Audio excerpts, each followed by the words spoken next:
Hey there, Winnie Anderson here. I am a business strategist for mission-driven coaches and consultants, and I help them break free, recognize and break free from the patterns that keep them underachieving, under-earning, and playing small. So I'm also the host of the Courageous Entrepreneur Show. That's the show that shares information and inspiration to help you break free from self-doubt, limiting beliefs, and disempowering patterns, and break through to create the thriving, successful business you dream of and deserve. The show airs in both video and audio formats on a variety of platforms, including YouTube, iTunes, iHeartRadio, in the Google Play Store, and of course on my website at winnieanderson.com. And the show airs on Mondays, right? I think I said that. And on Wednesdays, I'm here on Facebook doing the after show. Yes, I stole that from Oprah. What can I say?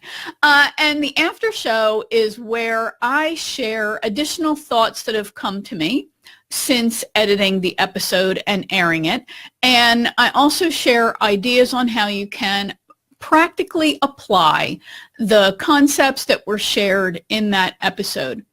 So you please feel free to leave questions, comments, make questions and comments, share the love while you're here.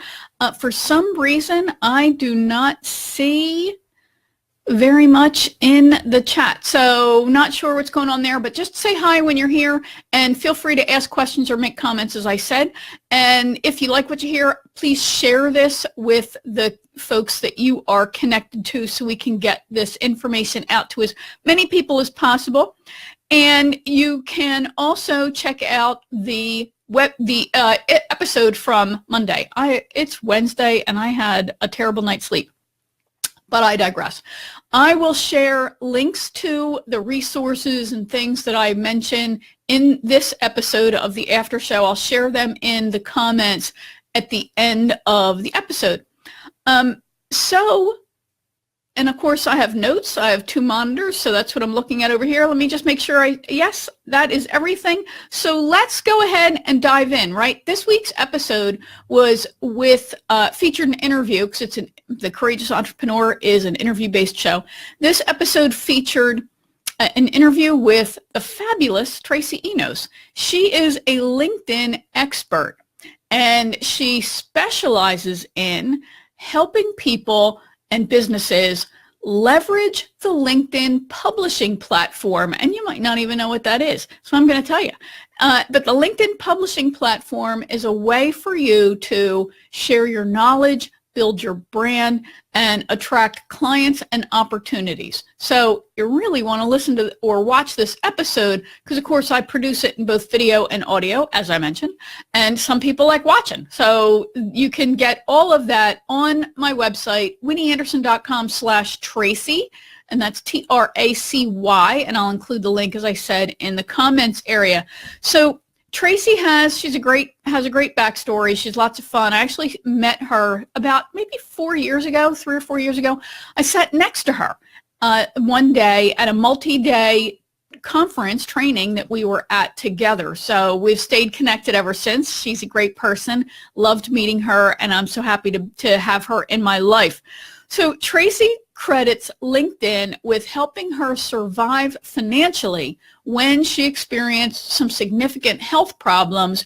And she's gone on to she was always a LinkedIn expert. She's a local marketing expert. And then she started really focusing on LinkedIn. And then really she developed this expertise as she discovered how powerful LinkedIn can be in, I don't want to call it a passive way because you got to do something, right? But in a very, let's call it low stress way. So for us introverts, it's outstanding because you can share your content and then truly attract clients and opportunities. And isn't that what we all want, right? Especially those of us who are entrepreneurs and who don't feel comfortable really putting ourselves out there in a very, very big way. So if you haven't checked out that episode, you definitely want to do that. And like I said, winnieanderson.com/Tracy, and I will include a link in the comments area. So here's this kind of stuff we talked about. Of course, I'm going to have to read this off my notes so I don't forget.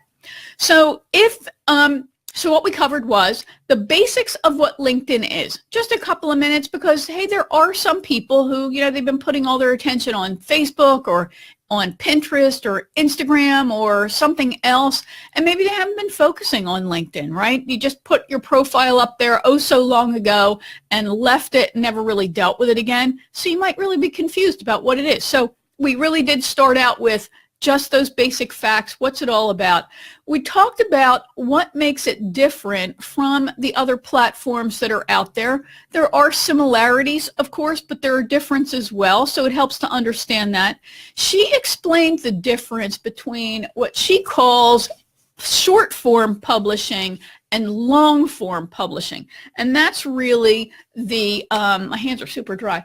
That's really the focus of the whole episode, was on what she calls long form publishing on LinkedIn. So what the heck is that, right?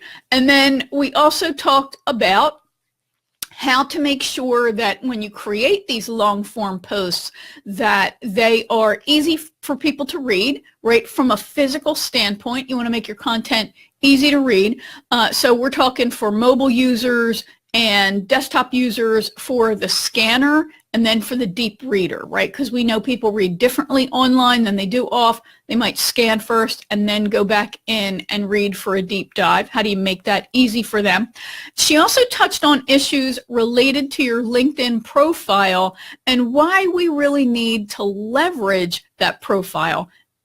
One big alert, it's all about the attraction process. So you want to make sure that you check that out. And of course, at the end of the exercise, end of the episode, like I do on every episode of the Courageous Entrepreneur Show, I share your reflection exercise and an action step. I like to think that every one of my episodes is sort of like a little mini lesson, a little mini seminar, if you will, on a topic, and then how do you apply that? So I try to make the show as practical as I possibly can.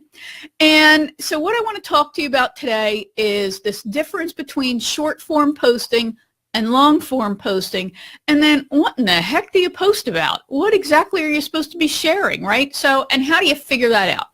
Because we're all working hard and we want to make things simple, right? So let me grab a sip of my iced tea and then we will get started. Okay, so short form posting, long form posting. Short form posting, when you log into LinkedIn, and if you don't have a profile, that's job one, is to go get one. Go start one, right? It's free, of course. So short form posting, when you log in, you'll see what, the news feed, right? People have, platforms have sort of copied Facebook in some ways, right? Because we're all used to seeing the news feed in Twitter, we're used to seeing the news feed in Facebook, so LinkedIn news feed. So what you share in that news feed that's what Tracy calls short form posts. So you might want to think about, maybe you've got a tip, maybe there's some kind of big question you'd like to ask people to get your community to engage with you a bit more. I ask questions because, of course, I do a lot of research for the various projects that I work on, both for my own projects and client projects as well. And that's also where you share resources, right? If you see a great article, you want to make sure that you're sharing it on LinkedIn. And this is why so many sites have, of course, LinkedIn as one of the social share buttons. And if that's not something that you have on your site, you want to make sure that you do. You want to make sure that it's updated, that it's working. So you want to share on LinkedIn just like you would share on Facebook. So if you are looking to expand your reach and your online presence in general, and you haven't been sharing things on LinkedIn, you want to start doing that. And this is one of those things, I'll use maybe something that supports me in doing that. I use Hootsuite. You might use Buffer or some other platform that lets you share to multiple platforms at once. When I'm on a blog site, and there's an article that I think people want to see, that's where it's really helpful when they have each of the individual share buttons, because then I can just share it to all the platforms that I'm on in one, just a couple little button clicks. Really simple for me, and it's beneficial then for my audience in these various communities. So and that's just a side tip, as you're looking at enhancing your website, you want to really make sure that you're making it as easy for people to share your content as possible. That benefits you and them. They're doing your marketing for you, right? So Yahoo, right? We want to make that easy for people, but also in sharing valuable content, high value content, it makes them look good, right? So I've had people reach out to me based on things that I've shared. So this sharing of useful content is an important part, or should be an important part, of you building your overall brand and web presence. Okay, so if you're not sharing content, I'm going to ask you to think about, why aren't you doing that? Because it's like one click. Okay, so you want to make sure that you do that, and again, that you start doing it if it's not something that you normally do. So that's the kind of stuff that you share in those short form posts. Short tips. If you've got a blog post, you've got a blog that you keep, and I hope that you do, then you can share, hey, here's this post, and give people some little teaser copy to incite and incent them to click on that and read that. So you want to think about the space in that short post, and you want to do your best to fit the post within that. We all know about the ... the ellipsis, and the more, but sometimes that's got to be a really intriguing teaser copy for people to then click through, because we're all in a hurry. So again, you really want to think about the other person as you're creating and sharing this content, and always make sure that it's valuable. One other thing you want to think about is LinkedIn has, in my opinion, it's got a little bit slower pace than Facebook does. That just might be, my misperception, but which is why I like it to a degree. It's a little bit slower pace, but there is content that's continuously being shared on there. So if you're sharing something and you don't see it getting a lot of traction, you can reshare it, right? Because somebody who came in your site at 8 o'clock and missed it, maybe you come back in at lunchtime and you share it again. So you definitely do want to leverage all of your content by resharing it to make sure that the most people who can possibly see it do see it. No one's going to get offended because, hey, you shared that earlier. You're not that important. Okay, so don't obsess. You're obviously not going to share it every minute, but you can repeat the share over the course of a day, especially when something is new, and then repeat it periodically through the week, and then put it into a regular rotation. This is where using a platform like Hootsuite or Buffer or, some of the other ones out there can really be helpful, because you can start planning your content and putting things in that rotation for regular posting. All right, so that's the short form post. And of course, like I said, I have my notes over here in my other monitor. The next thing is, let's talk about the long form post. What in the heck do you post about? So again, if you're not creating content, why aren't you? Get started, and I'll share some tips. These are going to help you to get started in sharing content. If you already have content and you're not sharing it on LinkedIn, then it's kind of easy, because you're going to go into maybe your blog or wherever it is that you're posting those things, and you're going to pull them out and you're going to start creating these longer form articles. And when I say long form, I'm going to say, I think Tracy gave the exact number. You want to ballpark like 2,000 words. And I know that sounds really long, but this idea that people won't read long copy is false. Studies have shown people do read long copy, and they especially read long copy when it's well written and it's interesting. So here's where some of your judging may get in the way, and you might be saying, oh, I can't write, I don't know what people want. Well, I'm going to tell you what they want and how to figure out what they want. And if you can't write, learn. That's it. Sorry. Okay? If you can't write, learn. And if you can't write, you can do video, but people on LinkedIn really, I've got some research material that shows people on LinkedIn don't watch video like they do on Facebook. They are readers when they are there. So create a good article and write it out. You know, there's plenty of courses that you can take, books you can get to help you learn to write. Improving your writing skill is one of the greatest investments you can make in your own professional development, because writing is a rapidly dwindling skill, and so improve your writing. It's the kind of thing that you can only get better at by doing. So if you're not doing it, start writing. Hey, Thomas Richard, thanks for stopping by. Feel free to ask a question or make a comment as you're here. So let's get into how to figure out what you're going to write about. Okay, so like I said, if you have a blog already, go and find some of your best performing content that you haven't shared on LinkedIn before. Start with that. You might want to do some editing, polishing up, especially if it's something that was posted maybe several months ago or even a year ago, and there's no harm in resharing, you know, older content like that. But like I said, polish it up, make sure it's updated, add any new resources, or make sure your statistics or anything else that you have in there are up to date and great. And you can even put at the bottom of that article that this was first published on, you know, in your site, and that all the information has been updated since first publishing. That just lets people know that you're conscientious and that you're really trying to make sure that you're sharing valuable information. You're not just recycling old stuff because you're lazy.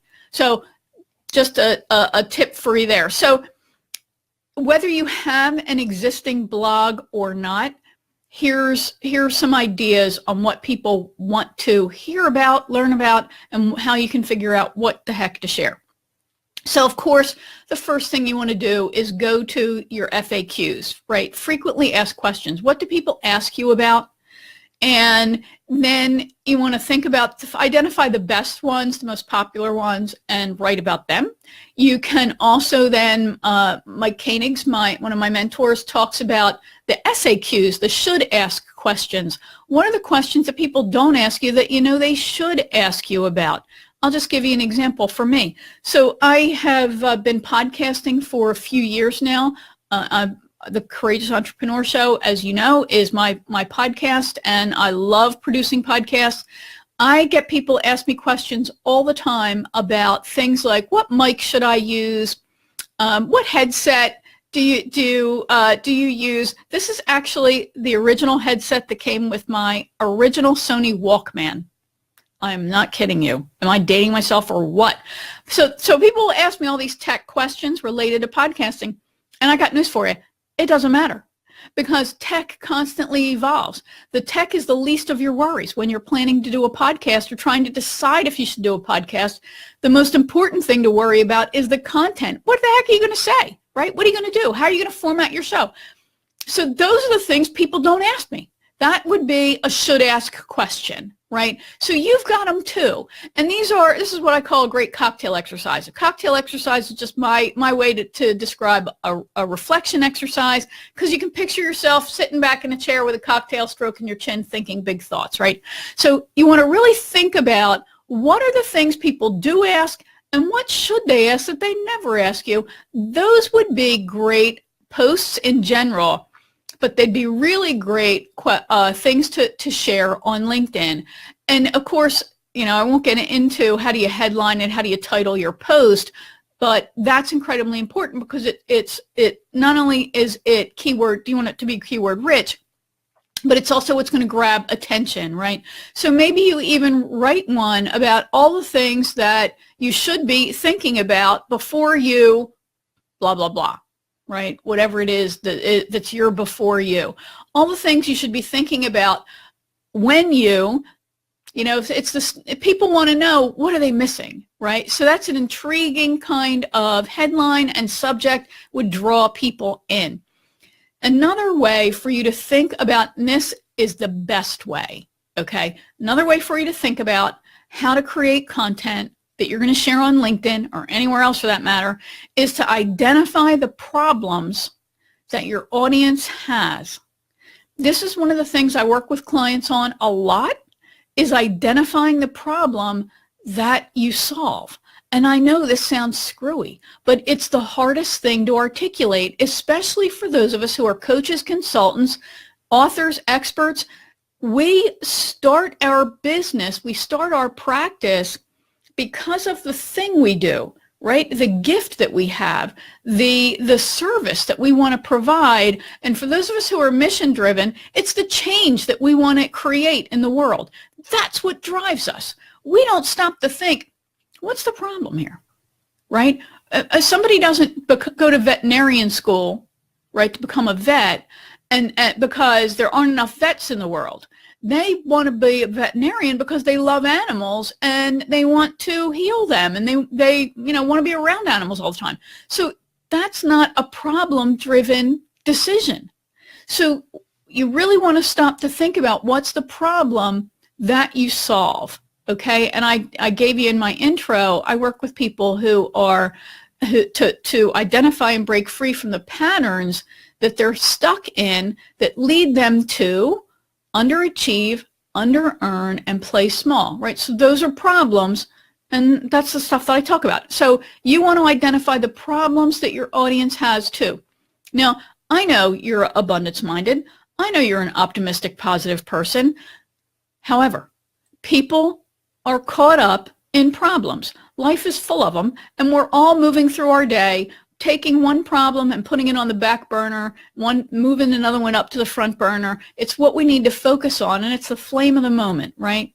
So that's really what you want to stop to think about. What is the problem that I solve? And then what can I create that can help somebody fix that problem? I know there's a lot of stuff. There's multiple facets to everything that you do, and to the problem that you address, and to your solution. And that's awesome. So one of the things I do is I keep a notebook. That way, when I'm like, I need to publish something, what am I going to talk about? I can just go right to it. So as soon as you pop the top on your creativity, you're going to be overrun with ideas. When I'm out riding my bike, when spring finally gets here, I will start riding my bike again. When I'm out for a bike ride, when I'm out for a walk, I carry that notebook with me, because there's something about physical movement, at least for me, that brings ideas into my head. So you want to think about what works for you, and you want to start capturing these ideas. That it's one of the ways that there's never writer's block. You should never say, I have writer's block. I have content creator's block, because there's ideas everywhere. So if you feel blocked, there's a resistance there, and you want to just open yourself up to that creativity. Another way for you to find topic ideas is to join groups and pay attention on both Facebook, on LinkedIn, wherever your audience tends to be. Find groups and watch what people are talking about. What are they complaining about? What are they asking questions about? What do you see them struggling with? Those are topics then for you to start writing about. Another great way, this is my ultimate secret, another great way to get topic ideas is to identify the magazines, the publications, the websites that your audience reads, consumes, visits, and you want to look at what topics are being discussed on those platforms. And again, I like offline media very much. I'm a big magazine reader, and I'm online all day, every day. But I really love looking at magazines that I think my audience reads, because they invest millions in research. And whatever that magazine is talking about, that's the hot topic for that particular audience segment. So I especially love trade publications. And I will go there and I'll look at what is their planned media calendar. And that tells me throughout the year what an audience is fired up about, and what that magazine has invested a lot of money in producing content around to attract their readership who then are going to buy their advertisers goods and services. So I hope that makes sense as well. So the other piece here is, of course, that content creation is part of your overall marketing strategy. And for introverts, it can be a big part of your marketing strategy because it's how you can put yourself out there without, feeling salesy and icky. You're genuinely sharing useful information with your audience. This is also important from the buyer's standpoint, because nobody knows how to buy anything, right? That's why we tend to focus on price. When we don't know how to make a decision, we focus on something tangible. So services, it's not like a box of Cheerios. So you really want to share yourself with your audience. And I know how challenging that can be. I've told you a million times, I really don't like doing videos. The only reason I do them is because I know they're powerful. And for me, it's a great way to create content. So let me just give you a little tip about how I use this video. So I've got Monday's show, right? And that gives me multiple media. I have the video, the audio, and then I do the show notes. Share that, right? Wednesday, I do the after show. I create a video. That also gives me an audio if I decide to use that. But I can also take this content and I can turn it into an article. So now I have another piece of content and it's related to that first piece of content. So now throughout that week, I've created these pieces of content that are big, right? I consider them anchor content. And then that lets me then leverage everything else during the week. Kind of becomes a theme. So I have on my Facebook page, my Facebook page, I have a banner, of course, right across the top. So I like to find a quote that relates to the episode, which relates to the after show. So you see how I then tie all that together? So for me, that's one reason why I love podcasting, because it's just a great content creation tool. And then if in that one episode with Tracy, I've probably got like 3 ideas for articles. The big one being this Facebook Live, what the heck do I write about, right? So I've given you a couple of ideas on how to get topic ideas for you to start writing your long form post.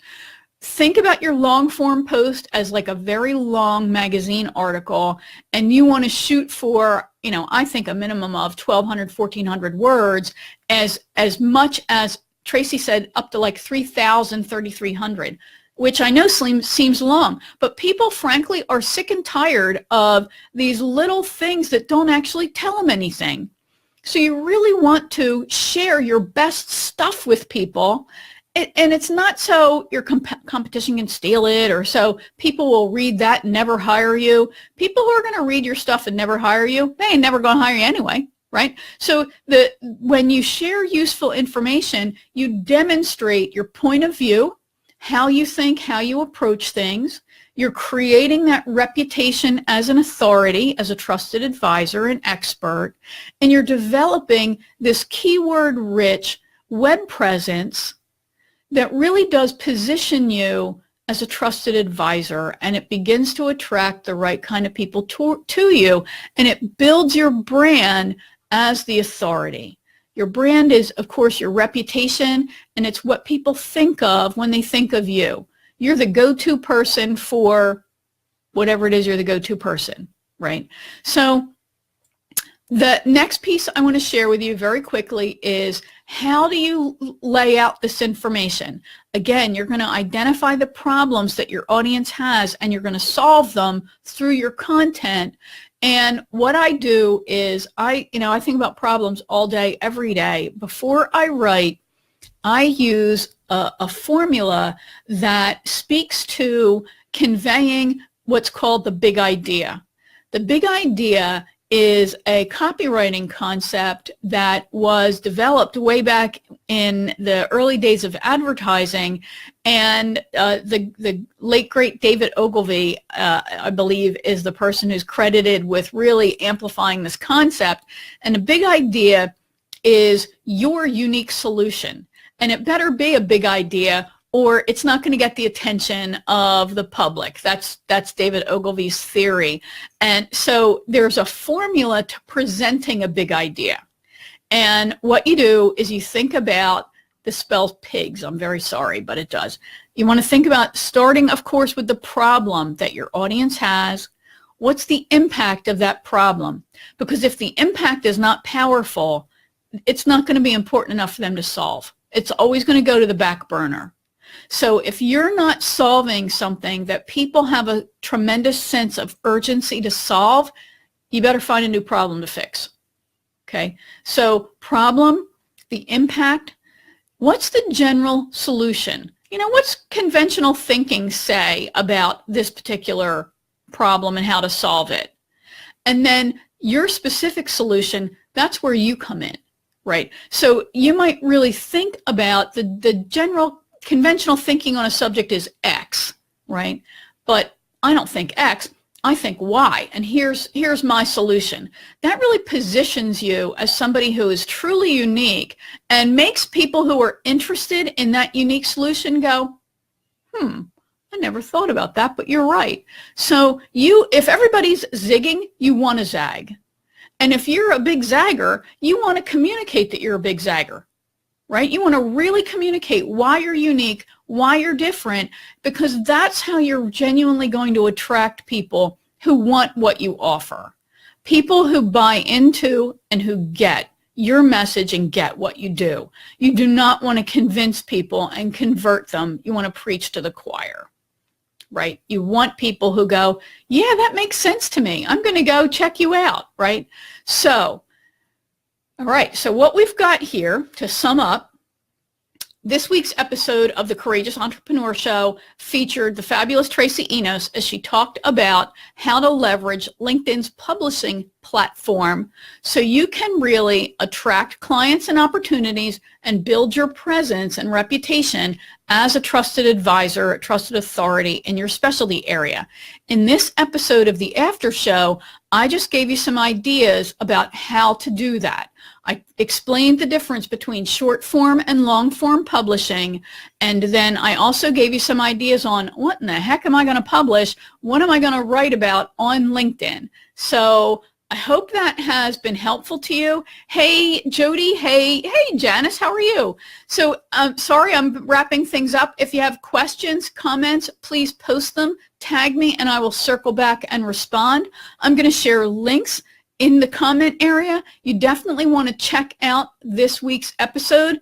You can find it at winnieanderson.com/Tracy, Tracy, and you want to make sure that you really get that information about how to leverage LinkedIn's publishing platform and maximize your return on investment in social media. I'm going to include a link to Tracy's book. It's outstanding, and I don't say that lightly. I left a 5-star review for it on LinkedIn. I bought my own copy. She did not give me a copy.